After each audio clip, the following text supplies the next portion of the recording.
So hey guys, my name is Atul Raj. तो guys हम करने वाले एक्सरसाइज 14.1 जो हमारी क्लास 8 मैथ का फैक्टराइजेशन का चैप्टर है। चलिए शुरू करते हैं। सबसे पहले क्वेश्चन में फैक्टराइज करना है। देखिए 12x और 36 को करना है। सबसे पहले मैं 12x के प्राइम फैक्टर्स को निकाल लूँगा, उसके बाद मैं उनके मल्टीपल्स को लिख दूंगा। ओके, तो मैं पहले 36 का प्राइम फैक्टर निकाल लेता हूँ जल्दी से। तो हम इन दोनों के मल्टीपल को लिख लेते हैं। यस, हमने लिख लिया। अब हम इनमें से कॉमन निकालेंगे। जो जो कॉमन निकल जाएगा उसको हम लोग मल्टीप्लाई कर देंगे, फिर हमारा कॉमन फैक्टर आ जाएगा। वैसे चलिए दूसरे पार्ट को करते हैं। तो दूसरे पार्ट के लिए सबसे पहले मैं इसे इरेज कर लेता हूँ। यस, तो दूसरा पार्ट हमें क्या कहता है, 2y और 22xy। यस, तो 2y करते हैं, फिर 22xy करते हैं बारी बारी से। तो 2y का अगर हम लोग इसका एलसीएम लेके करें तो हमारे पास आंसर आ जाएगा। वेट, ये y से क्या होगा, मुझे डाउट लग रहा है थोड़ा। नहीं, y से नहीं करते, इसको हम लोग नॉर्मली करते हैं। वैसे में कॉम्प्लेक्स हो जाएगा, हम लोग नॉर्मली 2 से इसको करते हैं। 2 1 ज़ा 2, उसके बाद 2 1 ज़ा 2 कर लिया, उसके बाद डायरेक्ट हम y से लिख देते हैं इसको। यस, उसके बाद 22 into 11 into X into Y, हमने इसका फैक्टराइज कर लिया। तो अब देखिए इन दोनों में कॉमन क्या क्या है, x और y, यानी 2y इसका आंसर आ जाएगा। ओके, तो 2 और y इसमें कॉमन थी, तो इसका आंसर आ जाएगा 2y। ओके, सो अब हम लोग 14 pq और 28 pq का स्क्वायर, ओके ये करना है। तो 14 pq और 28 p स्क्वायर q स्क्वायर है। तो वही सबसे पहले प्राइम फैक्टर करेंगे इसका हम। तो प्राइम फैक्टर करने के लिए सबसे पहले हम क्या करते हैं, ये 14 pq को मैं लिख लेता हूँ। उसके बाद मैं 28 पी स्क्वायर क्यू स्क्वायर को लिख लेता हूँ। अब 7 से ये चला जाएगा, फिर 2 into 7 into P into Q लिखेंगे। उसके बाद 2 इंटू 14, फिर यहाँ पे 7 टू जा 14, 7 1 जा 7, तो 2 into 7 into P into Q, क्योंकि स्क्वायर है इसलिए हमने 2 बार किया।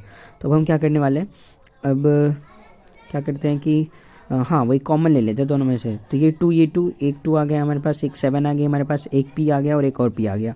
ओके, एक और q आ गया। तो 14 pq इसका आंसर हो जाएगा। 7 2 जा 14 और pq हम लोग लिख देंगे।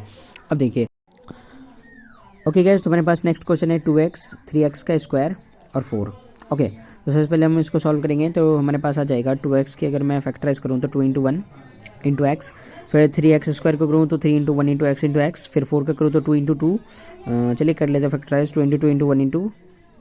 ओके, तो अब कॉमन निकालेंगे इन दोनों में से। तो सबसे पहले हम कॉमन निकालेंगे 1। तो देखिए 1 ही इसमें से कॉमन आ रहा है, बाकी इसमें से कुछ भी कॉमन नहीं है, तो हम इसका फैक्टर को 1 ही लेके चलेंगे। ओके, तो इसका फैक्टर हमने 1 ले लिया। चलिए अब आगे बढ़ते हैं। अगला क्वेश्चन मुझे दिख रहा है यहाँ पे 6abc 24ab का स्क्वायर और 12a स्क्वायर भी। यस, चलिए इसको मैं सबसे पहले लिख लेता हूँ। तो लिख लेते हैं इसको सबसे पहले 6abc, फिर 24ab का स्क्वायर, उसके बाद फिर हम लोग लिखेंगे 12a स्क्वायर बी। ओके, तो 6abc का अगर मैं फैक्टर करूँ तो हमारे पास आ जाएगा 2 into 3 into a into b into c, और 24ab का स्क्वायर का मैं फैक्टर करूँ तो हमारे पास आ जाएगा 2 इंटू 3 इंटू 2। यस, तो 2 into 3 into 2 into a into B. Okay, तो अब हम 12 का कर लेंगे। तो 12 का आ जाएगा 2 इंटू 3 इंटू a और फिर b। ओके, वहाँ पे ए बी स्क्वायर था, यहाँ पे ए स्क्वायर भी है। ओके, तो इसलिए मैंने बी वहाँ पे 2 बार लिखा, यहाँ पे 1 बार। देखिए 2 कॉमन आ गया, 3 कॉमन आ गया हमारे पास, और देखिए इसमें से कॉमन हमें और क्या मिल रहा है, ए कॉमन मिल रहा है तीनों में, ए लिख लिया, बी कॉमन तीनों में तो बी भी लिख दिया। तो 6ab इसका आंसर हो जाएगा हमारे। सबसे पहले कॉमन ये आ जाएगा 6ab। चलिए अब आगे बढ़ते हैं। तो मैं सबसे पहले इसे क्लियर कर लेता हूँ। उसके बाद अब देखिए हमारे पास है 6th पार्ट हमारा, जो कहता है 16x cube minus 4x square और फिर 32x। इसको ध्यान से समझिएगा। 16x cube minus 4x square है हमारे पास एंड 32x है।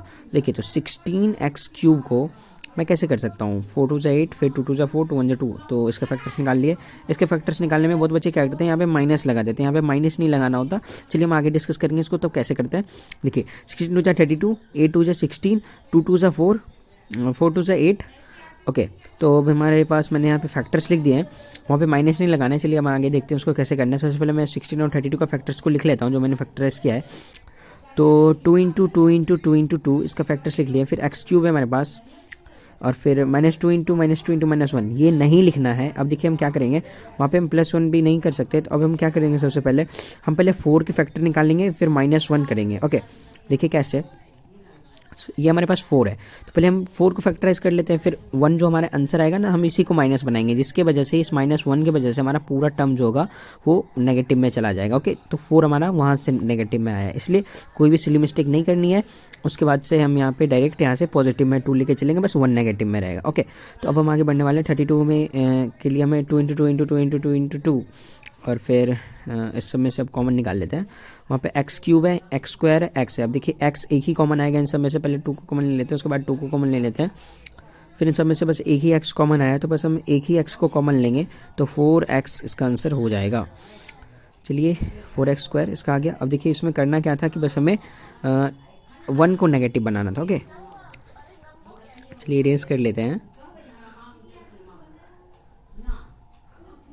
नेक्स्ट क्वेश्चन है हमारा 10pq 20qr एंड 30rp।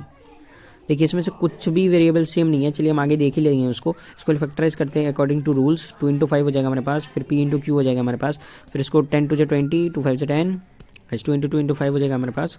फिर हम करेंगे q × r, फिर 30rp यानी 15 × 30, 3 × 5 = 15, 5 × 5 या 2 × 3 × 5 हो जाएगा हमारे पास, 2 × 3 × 5। ओके, ये थोड़ा लैग हो गया था, तो 2 × 3 × 5 यस।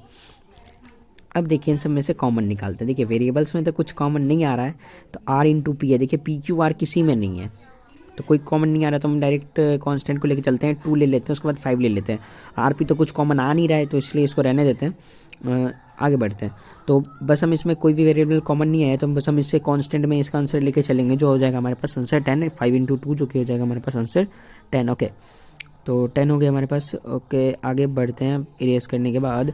अब देखिए आगे बढ़ते हैं, तो हमारे पास दिख रहा है 3x² y³। Okay, 3x² y³ है हमारे पास। उसके बाद है 10x² y²।